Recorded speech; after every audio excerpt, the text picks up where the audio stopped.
Hi, did you wake up this morning and decide you want to travel?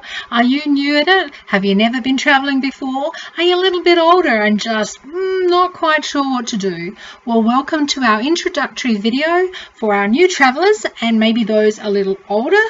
And this video is called What Should I Ask My Travel Agent? So there'll be a series of videos, travel agent, preparing, packing, getting to the airport. We're going to go through it step by step and hopefully just make you feel that little bit more relaxed that you are going to take that step and you're not going to hold back anymore and you are going to be a traveler.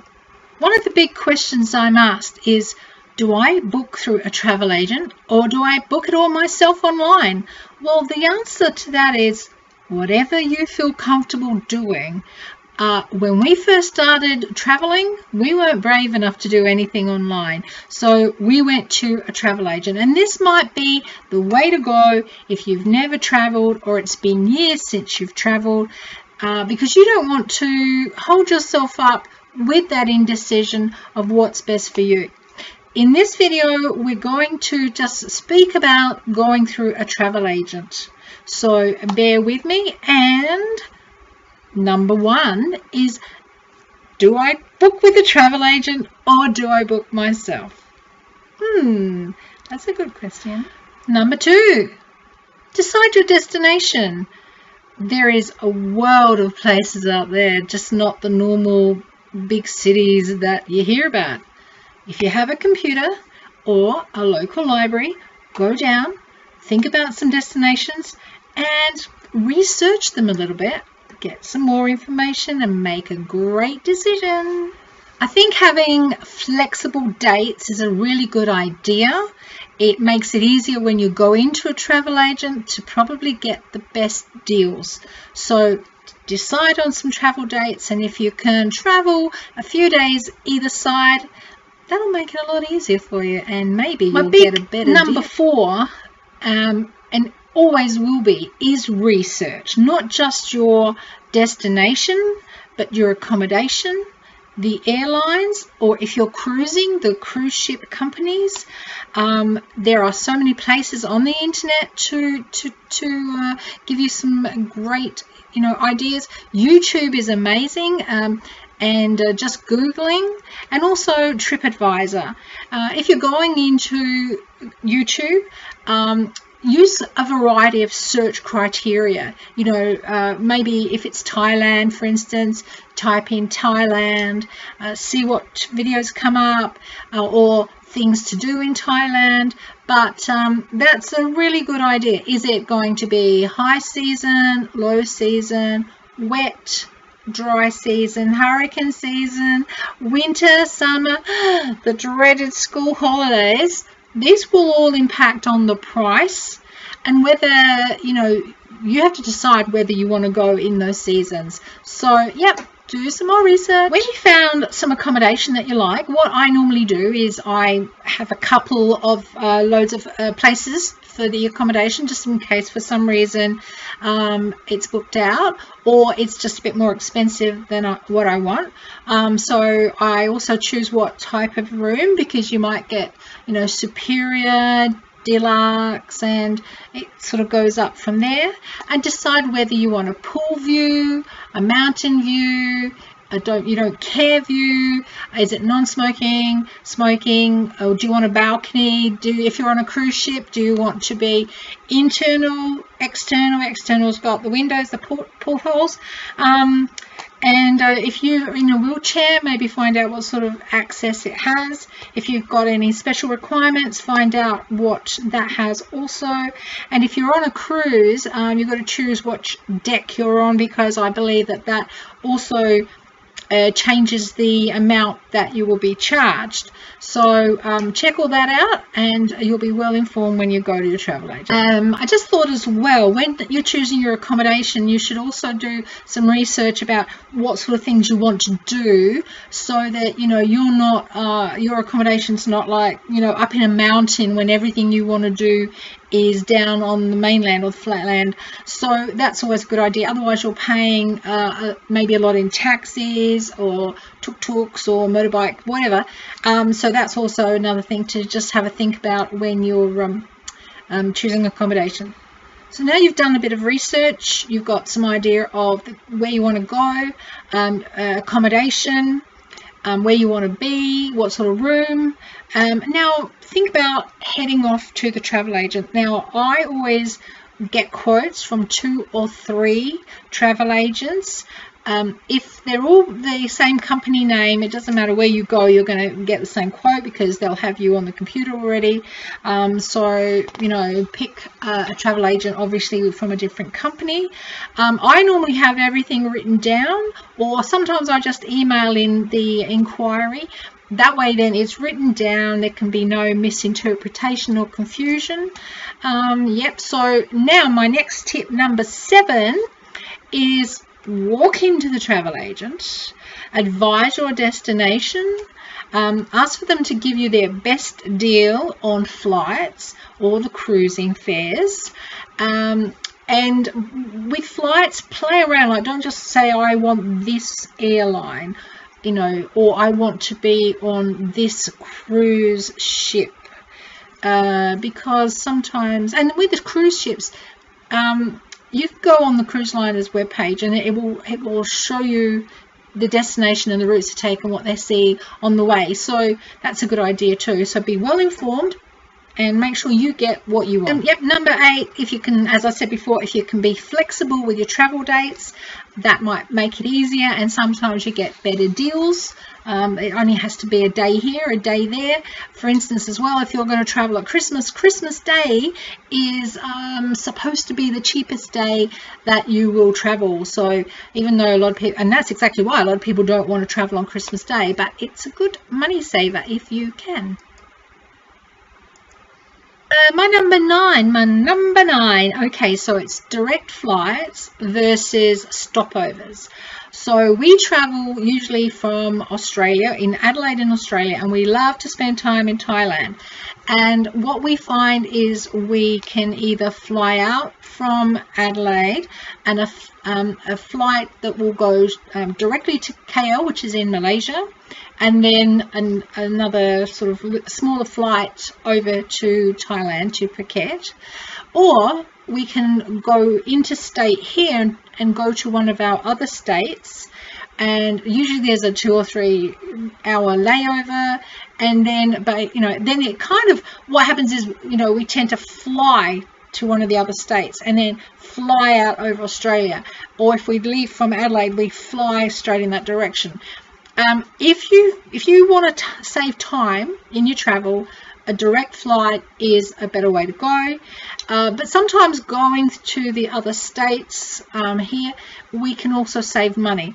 But depending on how much you're saving, I prefer to leave and get to my destination. Right, I hate the hanging around, you know. It's bad enough that we have to hang around when we get to KL. But that's, you know, if you're really budgeting, that can be an interesting thing to play around with. And also you might like to have a stopover. So for instance, if we fly to KL, sometimes what we do is we stay in KL for a few days, and then we travel on then to Phuket. So if that's something you're interested to, then, you know, give that information, so that when they're working out their deals, they can give you the best deal. When I always arrange a transfer when I land. I've just traveled when we go to Thailand, and we've been other places, but Thailand is our favorite destination, so I will talk about Thailand a lot as a for instance. When I land, I always like to have a pre-arranged transfer waiting for me. I like to walk out, get my baggage, and see my little man there with my name and my husband's name. I don't want to muck around getting taxis or whatever. It's and again, Thailand, it's not a huge amount, and just for that first, you know, you've traveled, I just want to get in the car and go. You'll have some choices. You could get a private vehicle, you could get a shared minivan, a taxi, a train, a bus, sort of work out how adventurous are you, how far, if you catch a train, how far is that from where you actually want to go, and then do you have to get in a taxi anyway and then get to your hotel. If you're traveling in Asia, and you go in a bus with other people, just be aware that they will drop off first. You may be the last person they drop off at your hotel. They will go in a sequence to drop off anyone in their bus to their hotel first. So, you know, instead of just taking you an hour to get to your destination, it could take you 2 hours. So yeah, think about that. And sometimes the price of a private car, you know, isn't much different. Well, you know, it's comparable to going on a bus. And I sometimes get bus sick, and I hate having to try to get people to pull over and give me 5 minutes of fresh air. So decide what's the right thing for you. So travel insurance, please don't leave home and travel if you don't have traveling insurance. It is such an important thing to have, especially if you've got a pre-existing condition or you've got an undiagnosed condition. You will have a problem getting insurance for that, but it can be done. So I recommend not buying a travel insurance from your travel agent if you have one of those conditions, because they're not going to cover you anyway, but they'll come back and tell you that, but then you've just wasted your time. When I always get quotes, and I've got a pre-existing and I've got an undiagnosed, and it is hard to find people, but I finally found an insurance company that will cover me, and it is a little bit bigger, a little bit more expensive, but you know, not hugely. And I've got then I feel comfortable that if I go overseas and something happens, I'm not going to be spending or having to mortgage my house to get back. So travel insurance. Also be aware, this is really huge. One of the favorite things to do for people when they go to Thailand is to hire scooters or hire jet skis. I did hear that if you hire a scooter and you do not actually have a driver's license that says you can drive a scooter in the country that you're from, you may not be covered. Likewise, if you do have travel insurance and you go over and you drink and you fall up a step and smash your teeth, you may not be covered either because you've been drinking. So these are things to you know, research, ask the questions, and just find out generally. Also, if you're traveling with your partner or your sister, your brother, or you know, a child, and I think you can also do it in a group, but when my husband and I travel, we get on the same policy. So what that means is then if I was to get sick or he was to break his leg and we couldn't travel, one of us couldn't travel, the other one is covered for the not being able to travel as well. So look into that. It's well worth getting the correct information. You more than likely will have to pay at the time of booking. It may be that you have to pay for the flights to book them in. And quite often where I live, I have to pay a deposit for the accommodation. There are times when I want to stay at a specific place, and my travel agent actually books directly online because that particular hotel is not one that they deal with normally. So they just go on, Agoda or Booking.com or Expedia. Then you will have to pay cash for that. So think about that when you're budgeting. And that was my tip number 12. And number 13, when you've booked your flight, this is the time when, if possible, you can choose your seats. Sometimes they say that that's not possible to do, but if you can choose your seats, choose it.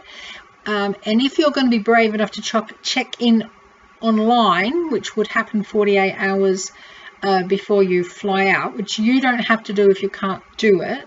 But if you do check in online, that's the time you can actually choose other seats. If the ones you've had look, it'll show you the inside of the plane basically, and if you decide that's not where you want to sit, then you can change it. Of course, you can only change it for the seat range that you have paid for.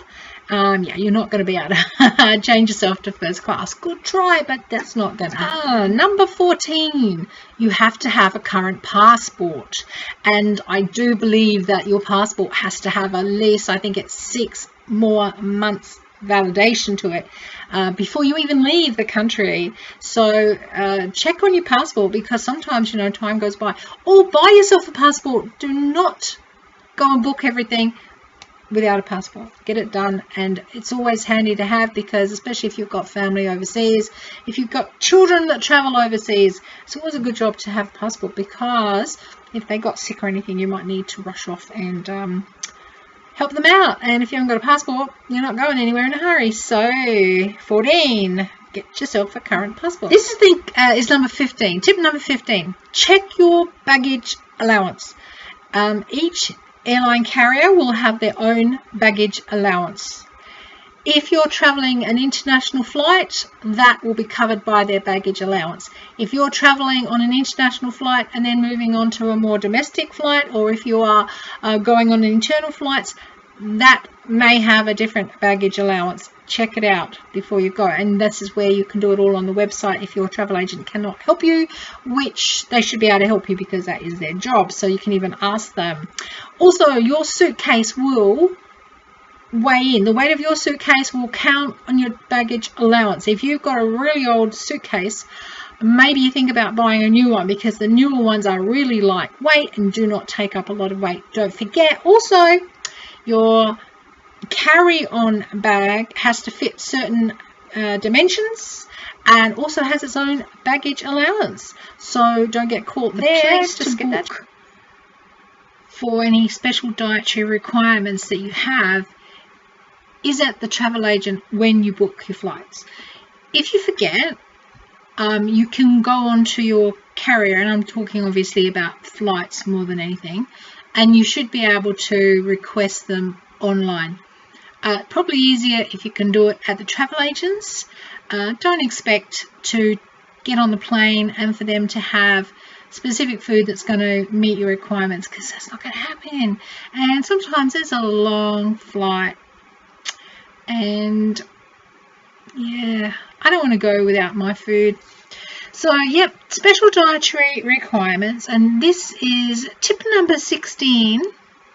Yeah, do it and get them to fix it for you, because you don't want to be hungry when you get there. We went on a trip about 6 months ago, and we were due to get picked up, because when we go on a trip, we normally don't stay in the same place. We normally travel around internally.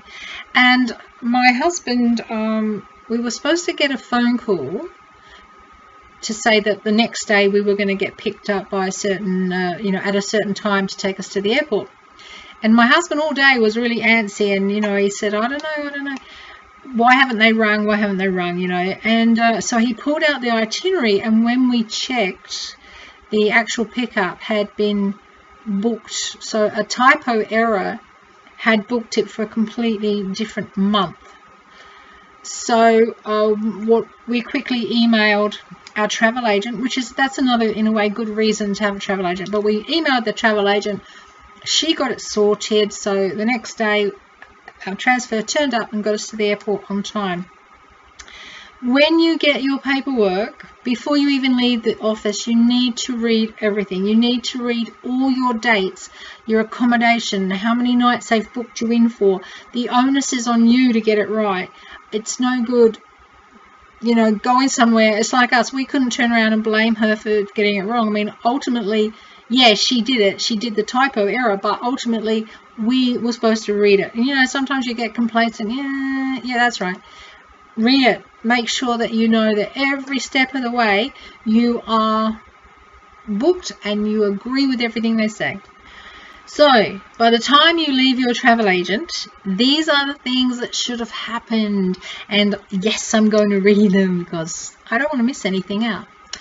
You should have booked the travel with your agreed carrier, whether it be a cruise ship or an airline company, so that your seats are booked. Your accommodation should be booked. You should have chosen, if possible, the seats that you're going to sit in on the plane, or the deck that you're going to live in on your beautiful cruise if you're sailing. If you want to transfer from the airport to your hotel, that should also have been booked.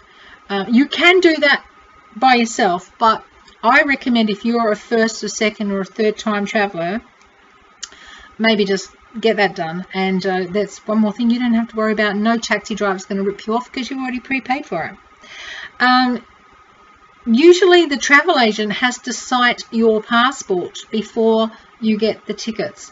So maybe take them along, or if you live close, you know, you could drop them in. But just make sure that the travel agent cites it. I don't know if that's a regulation, but that's when we use different travel agents, they've always done that here. Don't forget to get it. Arrange a dietary, any dietary needs that you need, you know, regular requirements that you need. Get that sorted. Know your baggage allowance. Don't feel pressured to buy the travel insurance that they're trying to give you. If you would, you know, if you're just a really healthy person, not any problems, then that's probably not a problem. But you know, I still get quotes, and I like to do that. That's just me, but you know, you do it, especially if you've got pre-existing or undiagnosed. Don't bother to take up their travel agent because it's going to get rejected anyway. Ask about visas. Do you need a visa to get into this country? And if you do, how do you get it? Sometimes you have to apply online. Sometimes a visa is automatically given. And let me tell you, if you do not have a passport for the country of your origin, you may not get back in unless you've got a visa. Quick question, quick story.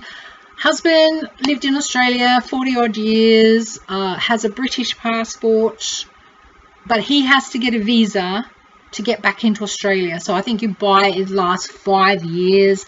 I never thought of that. I don't even know how he ever thought of it, but I didn't think about it. You think about it, check it out. Check your country, but if you're in Australia, if you don't have an Australian passport, you will need a visa to get back into the country. And I don't like the idea of going on my holiday and, not being able to get back in for my going back to home and going back to work. Check it out. Read your itinerary, and because your itinerary will tell you when you fly out, the times, the flight, name of the flight carrier, even the flight number that you're flying out on, pick up dates, drop off dates, everything you've organized. Check it and check it again, and when you get home, check it, because it's not too late then to get it changed. If you pay anything on that day, get the receipts and keep them, and make yourself a folder up, and everything to do with your travel, put it in there so that it's accessible.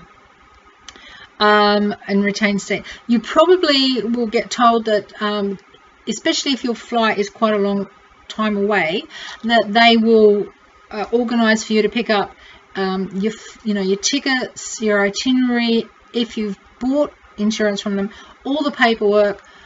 I think it's maybe 4 or 6 weeks before you fly out. They like to hang on to that because occasionally the airline flights may change, and that way then they're aware of that and they can notify you, and you know, it's up in your head as well. Ask any other questions you may have before you leave. Check out how long before you have to be there at the airport before departure, and go an hour earlier. Please don't be late. Do not be one of these leave it till the last minute and then you're stressed. Don't do that. Go earlier.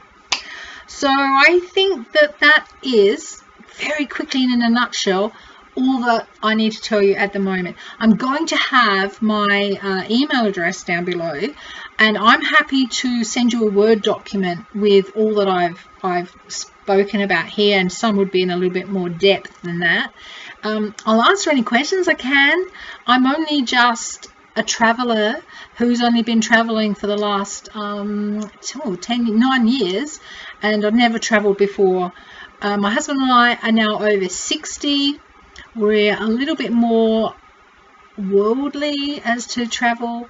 We're not frightened to travel anymore, but these videos are hopefully to kickstart you, to let you know that it's not hard to travel down the track. Because what we did this year, we're going to go this Christmas, we're heading off again, and a lot of what we've done this time is we've booked ourselves online, and the only thing we didn't do online is actually book the airline, the international flight. We've booked our accommodation online. We've organised our transfers, except for from the hotel. And we are going to shortly, because we have to take an internal flight, we are shortly going to book that online, and we were very excited about that. But first steps first. I'll talk about how we do that later, and I'm going to do a documentary of how I go through planning this. I've got a video out as well that is it's kind of like between now booking your tickets and before you pack, so it's kind of like a preparation to travel. There's a few videos because there was a lot of stuff to tell you, and so I've split that into a couple, and there's like some organization and then a couple of it. Please give me a thumbs up. That would be so much appreciated. We've just started doing this because all of our friends and our family, they always want to know, the older ones, because they're just starting to travel now, you know, what do you do? And so we're just trying to make it easier. And of course, I'm not perfect at making videos. If I've mucked anything up, I apologize. But please try and follow our videos. There's a subscribe button. If you can subscribe to us, and you may have to log into YouTube, which again is not difficult to do, but that means that when you subscribe to us, what's supposed to happen is you will get notified every time we put up a new video. But if not, my name is Jean Dolby. If you type in Jean Dolby in the search bar of YouTube, it'll come up, and there's a picture of me, and it's an old one when I was a bit thinner, my hair was a bit shorter, but that's where you'll find my videos. So if you can like the video, and that's called give us a thumbs up, and if you can subscribe, and it doesn't cost you anything to subscribe, that would be amazing. We're going to we're going to try and get a lot of info out there. Don't leave it any longer. We were going to wait till we were retired. We decided not to, and then 2 years ago I had major health issues, but thank goodness that I've done such a lot of things that I can't actually do now.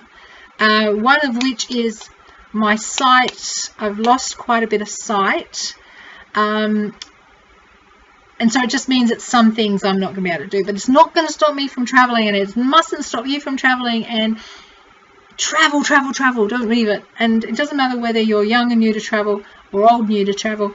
Let's do it. And you've only got one life to live, and you better make the most of it.